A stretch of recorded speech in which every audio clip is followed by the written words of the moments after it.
Target చేశాయని తెలుస్తోంది. కేంద్ర నిఘా వర్గాలకు అందిన సమాచారం మేరకు నిఘా వర్గాల రెగ్యులర్ చెకప్ లో కొన్ని అనుమానాలు వ్యక్తం చేశారు. ఎన్డీఏలో జనసేన కీలకంగా ఉండటం, బీజేపీకి పవన్ మద్దతు ఇస్తున్న నేపథ్యంలోనే అలర్ట్ జారీ చేశారు.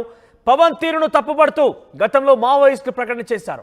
సో పవన్ కళ్యాణ్కి హెచ్చరికలు జారీ చేస్తూ కేంద్ర నిఘా వర్గాల నుంచి సమాచారం అందింది. అలర్ట్ గా ఉండాల్సిందిగా పవన్ కళ్యాణ్కి హెచ్చరించారు. పలు గ్రూపులుగా టార్గెట్ చేస్తున్నారు పవన్ కళ్యాణ్ అంటూ కూడా పవన్ కళ్యాణ్ కేంద్ర నిఘా వర్గాలు హెచ్చరించాయి. మరి ఆ గ్రూపులేంటి, ఎవరు టార్గెట్ చేస్తున్నారు, పవన్ కళ్యాణ్ టార్గెట్ చేసేటువంటి అవసరం ఎవరికి ఉంది? అయితే గతంలో కూడా మావోయిస్టు వర్గాల నుంచి కొన్ని లేఖల ద్వారా హెచ్చరికలు కూడా జారీ అయినట్టు తెలుస్తోంది. సో ఈ నేపథ్యంలోనే కేంద్ర నిఘా వర్గాలు మరోసారి పవన్ కళ్యాణ్కి అలర్ట్ జారీ చేశాయి. పవన్ కళ్యాణ్ తీరును తప్పుపడుతూ గతంలో మావోయిస్టులు ప్రకటన చేసిన విషయంలోనే మరోసారి గ్రూపులు టార్గెట్ చేశాయంటూ కేంద్ర నిఘా వర్గాలు కూడా వాళ్ళ యొక్క భావాన్ని వ్యక్తపరుస్తున్నాయి. సో మొత్తం మీద అలర్ట్గా ఉండాలన్నట్టుగా పవన్ కళ్యాణ్కి హెచ్చరించినట్టు తెలుస్తోంది. సో దీనికి సంబంధించి ఒకసారి డీటెయిల్గా వెళ్దాం. మనతో పాటు జాయిన్ అవుతున్న ప్రతినిధి కృష్ణమోహన్. ఎస్ కృష్ణమోహన్, సో ఏంటి పవన్ కళ్యాణ్కి ఎవరి నుంచి థ్రెటన్ ఉంది, ఎవరి నుంచి హెచ్చరిక ఉంది? ఎందుకు ఆయన నిఘా వర్గాలు ఈ రకంగా హెచ్చరించాయి? ఏదైనా పవన్ కళ్యాణ్ ఏదైనా గ్రూప్ టార్గెట్ చేసినట్టుగా అంటే ఎవరు టార్గెట్ చేసి ఉంటారు?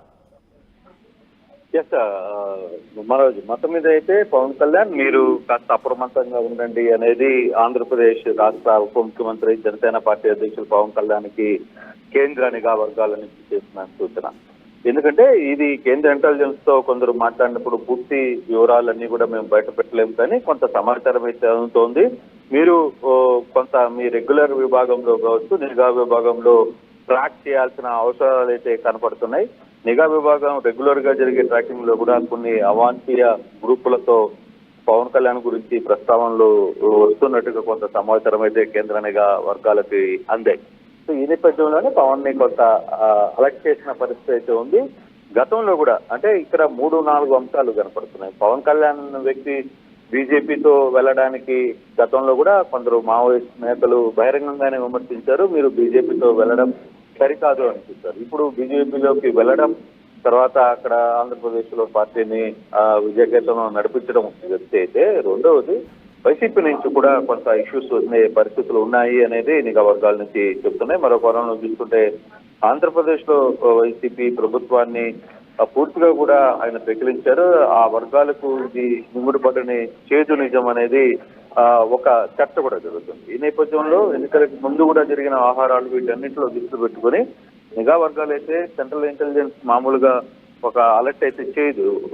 ఉన్న సమాచారాన్ని కొంత ముందుగానే పవన్ కళ్యాణ్కి విషయం చేరవేసినట్టుగానే కొంత సమాచారం అందుతోంది.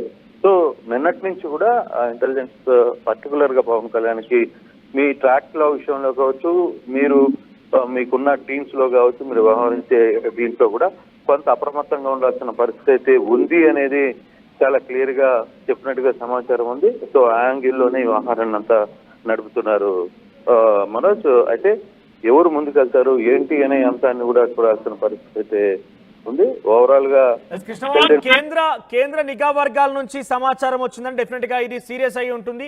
సో ఇది పవన్ కళ్యాణ్ దృష్టికి వెళ్ళిందా? పవన్ కళ్యాణ్ గమనించగలిగారా ఈ విషయాన్ని? పవన్ కళ్యాణ్ సెక్యూరిటీ విభాగం కావచ్చు, పవన్ కళ్యాణ్ సంబంధించి స్టేట్ ఇంటెలిజెన్స్ అంటే వారి నుంచి ఏమైనా సమాచారం ఉందా?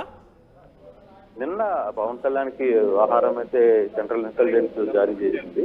సో ఈ రోజు ఉదయం నుంచి కూడా కొంత అప్రమత్తమైన పరిస్థితి అయితే కనపడుతుంది. స్థానిక నేతలకు కూడా ఈ సమాచారం, జనసేన నేతలకు కూడా సమాచారం అందిన నేపథ్యంలో కొంత అప్రమత్తంగా ఉండాలి. పవన్ కళ్యాణ్ టూర్ వ్యవహారాలు కావచ్చు, పవన్ కళ్యాణ్కి వస్తున్న వ్యక్తులు, పవన్ కళ్యాణ్ కలవడానికి జరుగుతున్న వ్యవహారాలు, వీటన్నిటి మీద కూడా కొంత నిఘా ఏర్పాటు చేసినట్టుగానే అర్థమవుతుంది. కానీ సెంట్రల్ ఇంటెలిజెన్స్ ఇంత పెద్ద ఇష్యూని క్రియేట్ చేసినప్పుడు మాత్రం వ్యవహారంలో కొంత ముందస్తు జాగ్రత్తలు ఉండాలి అనేది, దాంతో ఆంధ్రప్రదేశ్ ప్రభుత్వం కూడా కొంత అప్రమత్తమైనట్టుగానే సమాచారం ఉంది. రైట్ కృష్ణమోహన్. సో మొత్తం మీద కేంద్ర నిఘా వర్గాల నుంచి పవన్ కళ్యాణ్కి హెచ్చరిక జారీ అయింది. జాగ్రత్తగా ఉండాలంటూ హెచ్చరించారు. పలు గ్రూపులు తనని టార్గెట్ చేశాయి, తనతో కొన్ని హెచ్చరికలు కూడా జారీ చేశారు. గతంలో మావోయిస్టు గ్రూపుల నుంచి ఆయనకి ఒక ప్రకటన వచ్చింది, తప్పుడు నిర్ణయాలు తీసుకుంటున్నారంటూ కూడా ఆయన తప్పుపడుతూ కొన్ని మావోయిస్టు ప్రకటనలు కూడా చూసాం. అయితే ఈ నేపథ్యంలో ఆయన బీజేపీకి మద్దతుగా ఉన్నారు, ఎన్డీఏ కూటమిలో చాలా కీలకమైన పర్సన్గా ఉన్నారు. ప్రధాని నరేంద్ర మోదీ కూడా ఆయన డెఫినెట్గా అత్యంత సన్నిహితులని చెప్పొచ్చు. సో ఈ నేపథ్యంలోనే పవన్ కళ్యాణ్ని కొన్ని గ్రూపులు టార్గెట్ చేశాయి. అయితే పవన్ కళ్యాణ్కి కొంత డేంజర్ ఉన్నట్టుగా కేంద్ర నిఘా వర్గాలు హెచ్చరించాయి. ఈ నేపథ్యంలోనే పవన్ కళ్యాణ్కి నాకు తెలిసి బహుశా